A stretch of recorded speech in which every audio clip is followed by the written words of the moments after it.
Olá, sejam muito bem-vindos a mais um vídeo de análise diagnóstica, hidrometeorológica e energética do SIM. Eu e o Guilherme hoje vamos apresentar o vídeo para vocês, mais uma vez seguindo as recomendações da OMS, né, Gui?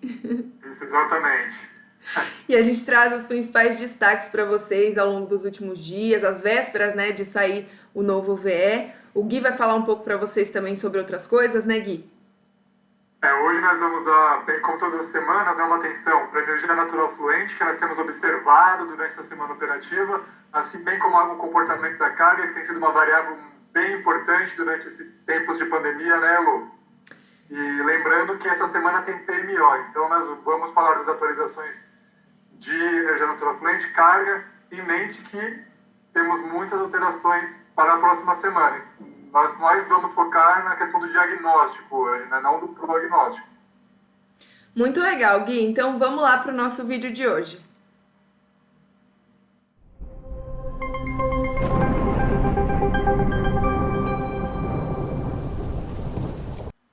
Bom, então vamos começar a nossa apresentação por onde a gente sempre começa, né? Comentando os destaques da área meteorológica. Se a gente passa já para o próximo slide e tenta observar o que aconteceu com relação aos sistemas meteorológicos no decorrer dos últimos dias, então desde o último dia 18 de abril, a gente pode ver que nenhum sistema, né, nenhuma frente fria, nenhuma área de baixa pressão, nada conseguiu atuar de forma tão efetiva em continente, principalmente no Brasil Central. A gente teve aí uma semana, né, a penúltima semana do mês de abril, marcada por tempo bastante estável em todo o Brasil Central, nos afluentes da Bacia do Paraná, do Paraguai, e as instabilidades continuaram concentradas na metade norte do Brasil. Isso por conta da zona de convergência intertropical, que está configurada aqui ao longo dos últimos dias, bem típico para essa época do ano, e também por conta da combinação de umidade e calor da região amazônica. Se a gente observar o que aconteceu com aquela frente fria que passou pelo centro-sul na semana passada, a gente vê que ela estacionou um pouquinho aqui sobre a costa da região sudeste, formou até um padrão de cavado em superfície depois dela, só que apesar da gente ter tido um fluxo de umidade aqui em direção ao sudeste, a gente não teve chuvas extremamente significativas, esse corredor de umidade não configurou uma zona de convergência do Atlântico Sul, então de fato a gente ao longo dos últimos dias tem visto alguns sistemas passar pelo oceano, mas nada muito influente no continente. Se a gente observar a última carta sinótica, tem uma frente fria passando bem afastada na costa aqui da região sul, poderia mudar o cenário da região sul, não fossem os ventos lá no alto da atmosfera que continuam empurrando as frentes frias para alto mar. Nos próximos dias, né, para quem acompanha aí os nossos vídeos, para quem é cliente, sabe que vai ter algumas mudanças, vão existir algumas mudanças importantes. Se você tem alguma dúvida aqui sobre os nossos serviços de meteorologia, aproveita para entrar em contato com a gente. No próximo slide, a gente vê os reflexos, né, justamente desse padrão de chuva que comentamos no acumulado de água. Então, a gente comentou, né, teve um fluxo de umidade se formando aqui sobre as áreas do norte, parte do centro-oeste e região sudeste, mas como não foi com grande intensidade, os ventos no alto da atmosfera não ajudaram muito, a gente viu apenas chuva aqui na região de Serra da Mesa, no norte do estado de Mato Grosso, e todas as demais áreas do centro-sul, a bacia do São Francisco, continuaram aí com um padrão de tempo mais estável. Com relação ao que estava previsto, né, pela nova previsão conjunta, a metodologia do ONS, tivemos desvios acima do que estava previsto em áreas da bacia do Tocantins, principalmente na bacia Atlântico Nordeste Ocidental. Foi nestas áreas que a chuva caiu com maior intensidade. Agora, áreas importantes que têm grande potencial hidrelétrico aqui no sudeste, na bacia do Paraguai também, não receberam chuva nenhuma praticamente, né? Apenas algumas pancadas de chuva muito isoladas ou então litorâneas, como é o caso do estado de São Paulo, que não ajudaram em nada alguma alteração aí nos valores de energia natural afluente. E outra coisa que a gente gosta de destacar nessa apresentação, no próximo mapa, a gente teve os desvios então pela nova PREV-C e também tivemos os desvios resultantes aí do modelo Ampere, né? A melhor combinação de 6 modelos meteorológicos. A gente vê que o modelo Ampere, ele captou com uma pequena melhor performance aí, essas chuvas que caíram na bacia do Tocantins, por exemplo, né? Então o desvio era mais positivo no mapa da nova Previsê. Isso quer dizer, né, que o modelo Ampere ele deu um pouquinho mais de peso para essa chuva que estava aqui sobre a bacia do Tocantins-Araguaia.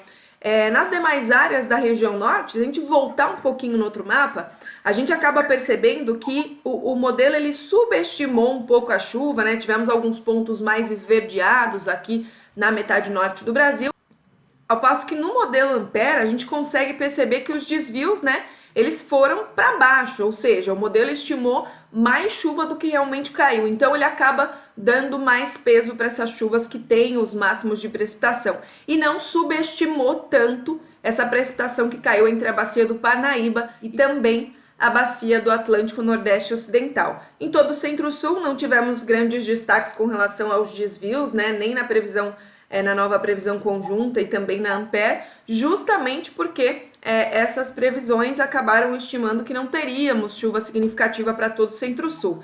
Agora, né, com relação a esses desvios, o Gui vai comentar para a gente os impactos diretos nos patamares aí de energia natural afluente. Então, pessoal, conforme bem explicado pela Elo, nós tivemos pouquíssimas chuvas no Centro-Sul durante essa semana, com um desvio positivo ali em Goiás, que pega um pouco da bacia do Parnaíba. Em função desse desvio, e além, é claro, das imprecisões que acabamos tendo, né, nos modelos de chuva-vazão, a gente teve para essa semana um comportamento da ENA acima do esperado pelo ONS. Mas é interessante observar que já praticamente pela segunda semana consecutiva, que a ENA do Sudeste se manteve praticamente estável, né? No entanto, é esperado sim que ela caia ao longo das próximas semanas, com a cessão efetiva das chuvas, passando aqui pela parte central do Brasil, né, principalmente em Minas e mais em Goiás também, pegando as principais bacias do Sudeste.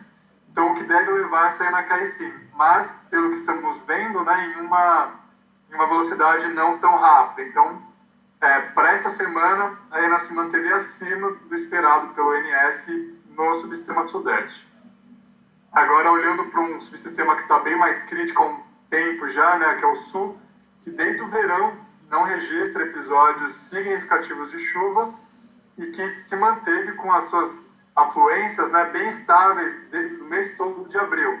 E bem estáveis em um patamar baixo, né, historicamente um dos piores cenários de ENA que nós temos no subsistema Sul. Basicamente travado ali, não sai da casa dos 1.000 megawatts médio, mesmo com alguns episódios de precipitação que nós tivemos ao longo do mês, mas foram bem esporádicos, né, bem pontuais, que não serviram para realmente elevar as vazões do subsistema Sul.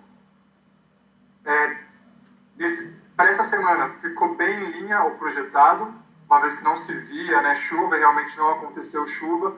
Para as próximas semanas, pelos modelos, na verdade agora o Previvaz, um modelo não chuva-vazão, mas mais estatístico, nós teríamos, na verdade, uma tendência de subida da vazão do Sul.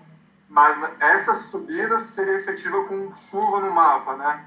Até existe, sim, uma previsão, né, de uma leve melhora no cenário. Então, para quem encontrar o serviço de Ampere, tem essa informação mais detalhada. Mas, no momento, né, no curto prazo, não se espera uma melhora efetiva dessas vazões do Sul. Então, muita atenção, é um cenário bem crítico para esse subsistema. Agora para o Nordeste. O Nordeste é bem ao extremo oposto do Sul, né? É um subsistema que teve muita chuva durante esse período úmido, atingindo valores de ENA que há muitos anos o pessoal do setor não observava. Para essa semana operativa, o que a gente observa é uma vazão acima do esperado pelo ONS. Olhando no mapa ali, nós temos um desvio positivo em algumas regiões ali do Nordeste, mas nós também observamos que aquela onda, né, aquela ENA bem elevada, está caindo. Era esperado uma queda mais expressiva para essa semana, mas a queda observada não foi tão acentuada, mas ainda assim se observa uma queda uma queda importante em relação ao que nós observamos até semana passada. A tendência do Nordeste agora é essa, poucos episódios de chuva na transição para o período seco e uma ENA caindo. Esse, na verdade, é o perfil para basicamente todos os subsistemas agora, né, com exceção ao sul, que tem, historicamente falando, maior probabilidade de chuva ao longo dos próximos meses. Para os subsistemas sudeste, nordeste e o norte, que nós vemos agora, a tendência é de redução das chuvas. No entanto, o norte ainda está no seu auge, né? O mês de abril, maio e até o começo de junho nós devemos ter energias naturais afluentes elevadas nesse subsistema. Inclusive, como comentamos na semana passada, né, tinha um padrão de chuva muito forte, que ainda não tinha sido refletido na ENA prevista, uma vez que as bacias do norte não estão representadas, né, nos modelos de chuva-vazão. Mas agora, a gente, com o realizado, né, acontecendo essa ENA, a gente já consegue ver uma subida.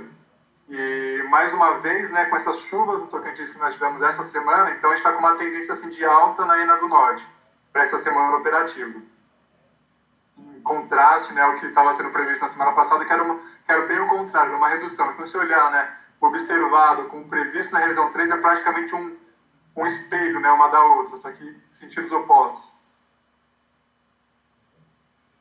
E quando a gente olha o balanço de energia, né, dessa semana operativa, algo muito parecido com o que nós temos visto ao longo das últimas semanas. O Norte sendo um exportador, né, majoritariamente exportador de energia para o Sim, então ajudando o Nordeste, mas ajudando principalmente o Sul, através do Sudeste. Então, o Norte passa energia para o Sul, que por sua vez repassa para o Sudeste, e o Sudeste ainda ajuda um pouco mais, né, nessa questão tão crítica que nós estamos passando pelo subsistema Sul. O intercâmbio internacional essa semana não foi muito significativo, né? Na média, ali, 78 megawatts média, até dados de quarta-feira. E agora, um pouco de temperatura, que a Elo vai explicar para a gente o que aconteceu com as temperaturas do Brasil ao longo dessa semana. Gui, com a passagem daquela frente fria na última semana, a gente teve uma massa de ar mais frio ganhando força e as mínimas, né, despencaram. A gente teve até episódios de geada aí pelas áreas mais altas da região sul do Brasil. Então, a temperatura de fato, né, tanto a mínima quanto a máxima, apresentaram queda ao longo dos últimos períodos, principalmente ao longo da última semana. Se a gente passa para o próximo slide, né, já dando um spoiler, a gente vai ter um período chamado de veranico aí na região sul ao longo dos próximos dias. Por quê? Vai estar muito seco e muito quente. Então, em um cenário normal, a gente poderia ver impactos na carga aí ao longo dos próximos dias, mas vai mostrar para a gente que a crise é que tem mandado e desmandado, né?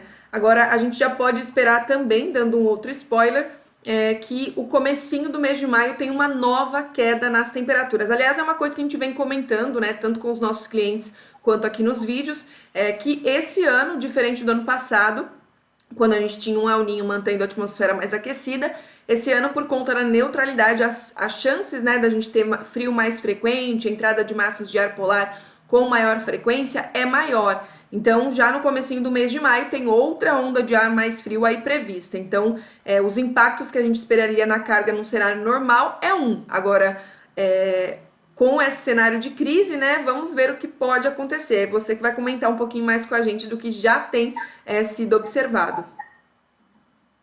Isso aí. Então, o que nós temos observado da carga, né, ao longo dessa semana? Praticamente no Sudeste, a gente manteve uma visão aí de carga mais baixa do que o projetado, pelo menos até quarta-feira, né? Nós temos ainda alguns dias para fechar a semana, então para a carga isso pode ter bastante variação, principalmente se nós tivermos algum veranico, né, nesses dias. Mas basicamente a mensagem é que a crise, né, da pandemia, do Covid-19 ainda mandando na carga do Sudeste, que está em patamares muito baixos. O Sul, por outro lado, né, ele apresenta uma carga até então um pouco mais alta do que foi projetado pelo ONS.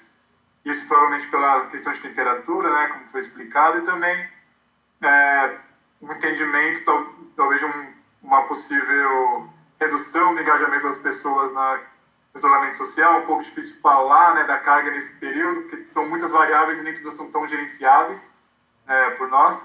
Mas basicamente o que nós temos visto é isso: o Nordeste com um desvio bem pequeno em relação ao projetado, o Norte com um desvio bem pequeno em relação ao projetado, e o Nordeste com uma carga um pouco mais baixa também, assim como o Sudeste, né, proporcionalmente, com uma carga mais baixa do que o esperado pelo ONS na última revisão. E agora, olhando um pouco para os armazenamentos também, para essa semana de PMO, né, a gente espera para o sim um armazenamento um pouco mais elevado em relação ao que o INS estava projetando para a última semana. E onde a gente acha essa diferença, né? Bem, o Sudeste, com um armazenamento que ficou bem aderente essa semana, né? Provavelmente em função aí, talvez, da ENA mais elevada, então nós recuperamos um pouco das diferenças que vimos na última semana, né? Quando o projetado estava acima do observado, então conseguimos recuperar um pouquinho. O Sul, com uma expectativa mais baixa para esse PMO em relação ao que estava sendo esperado pelo ONS. O Norte, assim como o Sudeste, né, deu uma recuperada, né, em relação à expectativa versus observado. E o Nordeste, com uma expectativa de reservatório acima do esperado, principalmente em função da ENA, né, que realizou acima do que o ONS estava prevendo. Apesar de nós termos tido, né, alguma chuva lá no Nordeste, não foi tão assim significativa, né, em relação ao desvio natural da ENA do modelo chuva-vazão, né, de propagação. Então nós temos um armazenamento aí um pouco mais alto. O Nordeste com um armazenamento chegando aí talvez a quase 90%, que é algo que nos últimos anos seria quase impensável. E agora, né, alguns acompanhamentos das demais variáveis. Para esse PMO, o INS já informou, né, alterações na política de defluência da bacia do São Francisco. Em Três Marias não teve nada de novo, assim como em Sobradinho e Itaparica. A mudança principal veio para Xingó, que para maio era esperado que a sua vazão máxima já fosse totalmente liberada. Mas o INS acabou voltando um pouco atrás dessa decisão, e o que nós temos agora é que essa vazão vai ficar fixa em 1.300 metros cúbicos por segundo. Antes, né, o que era esperado, uma vazão mínima de 1.100 metros cúbicos por segundo, mas uma vazão máxima livre. O modelo poderia decidir o máximo, né, que ele despacharia nessa usina. Agora não, vamos ter uma vazão fixa em 1.300 e a liberação da vazão máxima sendo empurrada para junho, e ali voltando para a mínima em 1.100. Provavelmente nós vamos ter que esperar aí o próximo PMO para saber o que de fato vai virar para junho. Mas essas são as principais variações, né, das demais variáveis.